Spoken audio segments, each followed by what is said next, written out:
Chapter 1. The Mystery of Cabin 105.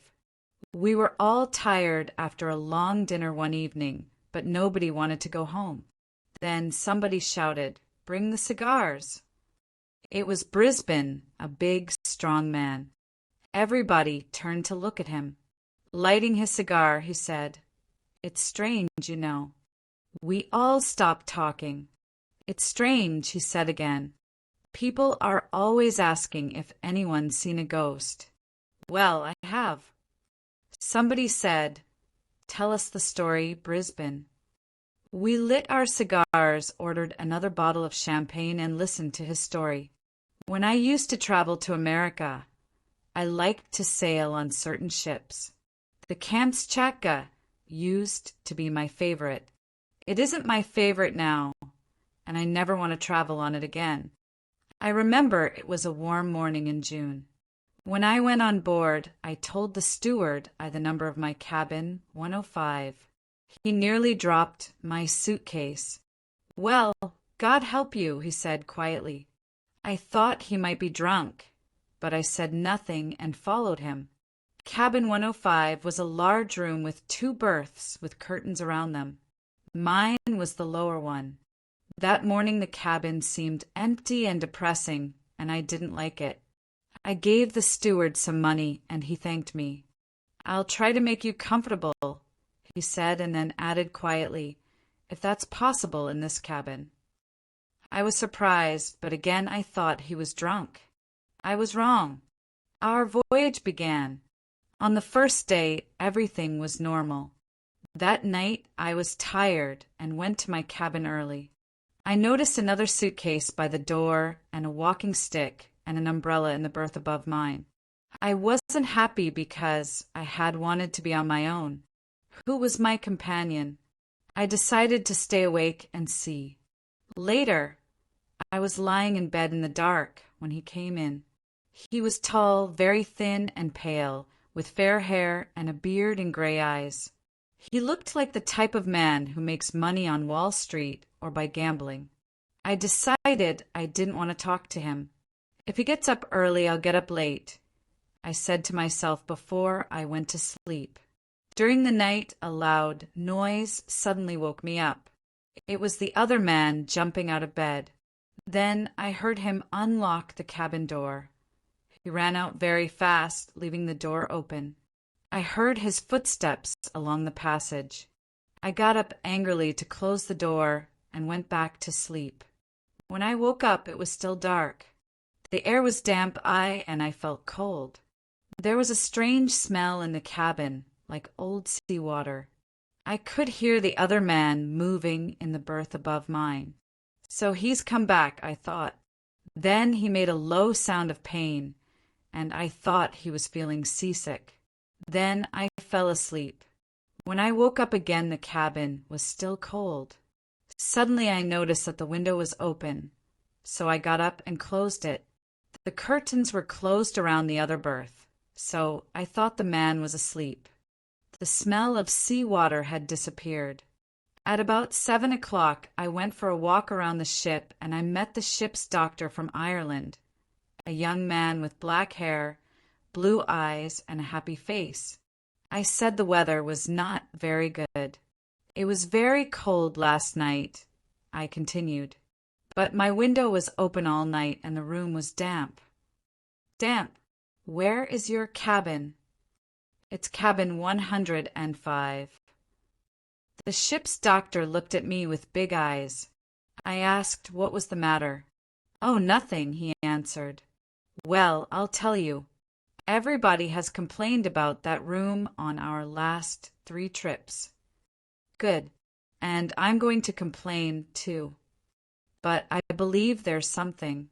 "No, I mustn't frighten you." "Oh, you won't frighten me. If I get a bad cold, I'll come to you." We laughed, and I offered him a cigar. Then he asked me if I had a roommate. "Yes, a strange man who runs out in the middle of the night and leaves the door open." The ship's doctor gave me a curious look. "Did he come back?" "Yes, he was there when I woke up. Look, my cabin is big enough for 4 people." You can sleep there tonight." I was really surprised. Why was he so anxious about me? I thanked him and said my cabin was fine. There was nothing wrong with it. "We doctors aren't superstitious," he said, "but please don't sleep in 105. Come and stay in my cabin." "But why?" "Because the last 3 people who slept there went overboard." I looked at him to see if he was joking, but he looked very serious. I said, "I really don't think I'll be the 4th person to go overboard." "I think you'll change your mind before we arrive in America," he said. After breakfast, I went to my cabin to get a book. The curtains around my roommate's berth were still closed, so I thought he was asleep. As I came out, I met the steward, who said the captain wanted to see me in his cabin. "I want to ask you a favor," said the captain when I arrived. "Your roommate has disappeared. Did you notice anything strange about him? Has he gone overboard?" I asked, remembering the ship doctor's story. "Yes, I think so." "That's incredible. He's the 4th person." And I told him the story of cabin 105. I also told him what had happened to me in the night. "That's the same story the other roommates told me," the captain said. "Nobody saw the man last night. The steward found his berth empty this morning and looked for him, but he's disappeared. Please don't tell the other passengers. I don't want my ship to get a bad reputation for suicide. You can sleep in any cabin you like for the rest of the voyage. Is that all right?" "Thank you, Captain, but my cabin is empty now, so I'll stay there." The captain tried to change my mind, but I told him I was happy to have the room to myself. I asked him if the steward could remove my roommate's things and do something about the damp and the window. After I left the captain, I saw the ship's doctor and we played cards. I went to my room late.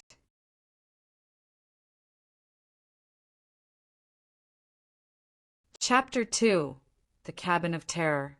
In my cabin, I thought of the tall man, now dead somewhere in the ocean, and I opened the curtains around his berth. It was empty. Suddenly, I noticed that the window was open and secured with a hook. Angry, I went to look for the steward. I showed him the window. "Why is it open?" I shouted. "I'll report you to the captain." The steward was frightened and he closed the window. "Nobody can keep this window closed at night, sir." "Look, is that locked or not?" "You try it and see, please." The window was securely locked. "Well, you'll see that in half an hour it'll be open again and secured, too." "That's the horrible thing, sir. It is secured with the hook." I checked the window again. "If I find it open in the night, I'll give you £10. "But it's impossible." We said good night, and I went to bed.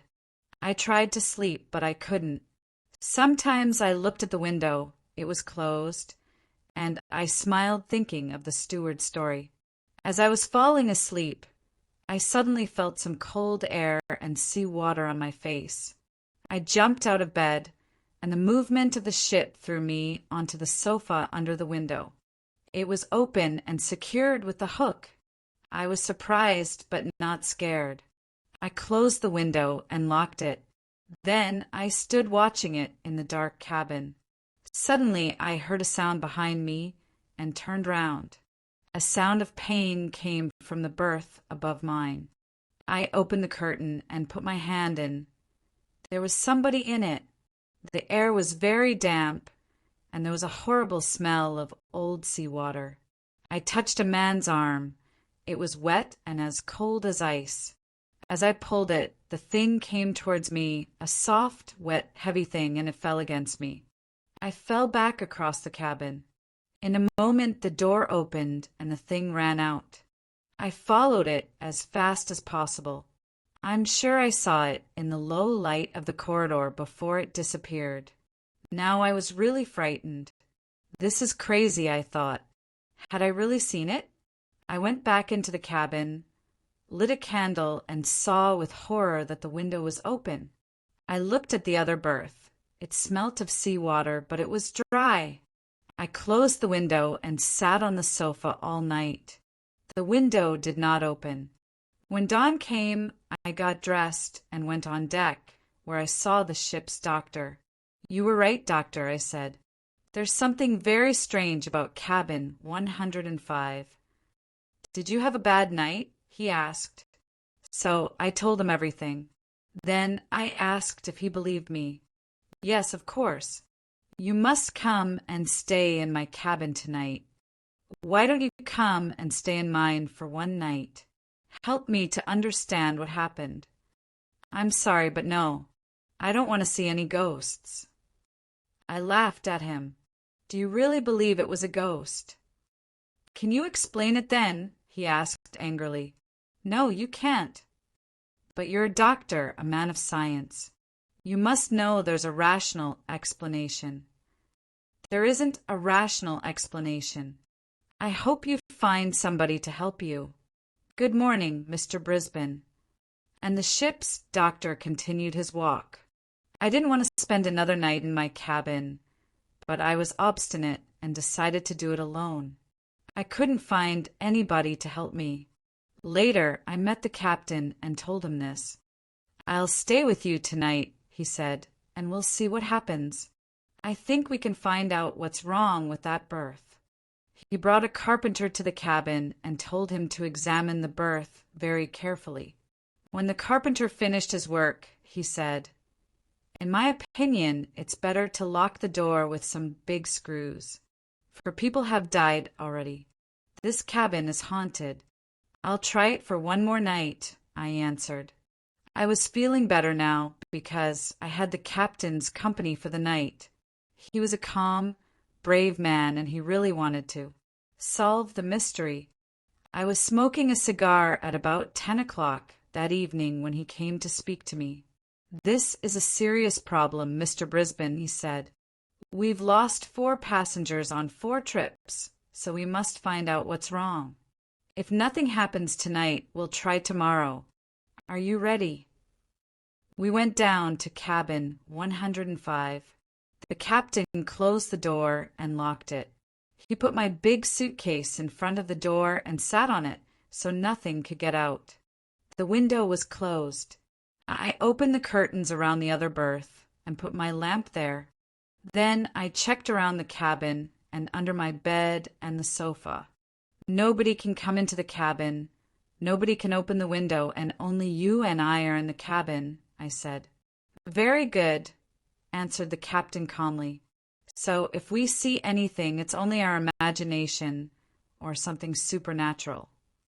"Do you really believe it's something supernatural?" I asked sleepily. "No, I don't." "What are you looking at?" I didn't answer. I was looking at the window. Was the lock really beginning to turn, or was it my imagination?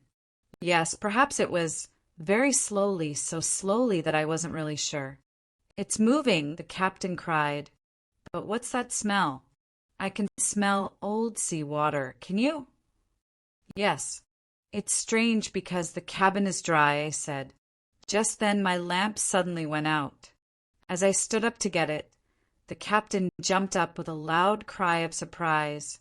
I turned and ran towards him as he called for help. He was trying to stop the window from opening, but the lock was turning against his hands. Suddenly the window opened. The captain, his face very pale, stood by the door so nobody could escape.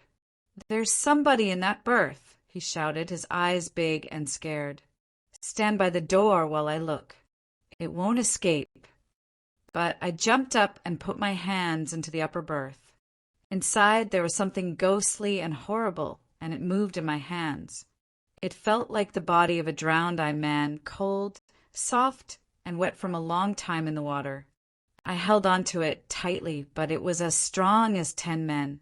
And it moved, a smooth, wet thing with a putrid smell, and dead white eyes that stared at me, and wet hair over its dead face.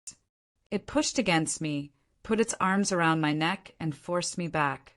I fought with the thing, but it was too strong, and finally I fell and let it go. It moved quickly towards the captain. He tried to hit it, but he fell down with a cry of horror. As the thing stood over the captain, I almost screamed with terror, but I had no voice. Suddenly the thing disappeared. It seemed to go through the window, but I don't know how that was possible. The captain and I lay on the floor for a long time. When I moved at last, I knew my arm was broken. I stood up and tried to help the captain. He wasn't injured, but he was in a bad state of shock. That's the end of my story. The ship's carpenter put 4 big screws in the door of 105, and no passengers slept in it again. If you ever travel on the Kamchatka and ask for that cabin, the captain will tell you that it's occupied. Yes, it is occupied by a dead thing. Thank you for watching. Please take a moment to hit the like button and subscribe to my channel. Your support really motivates me to keep creating content. I appreciate you all, and I'll see you in the next video.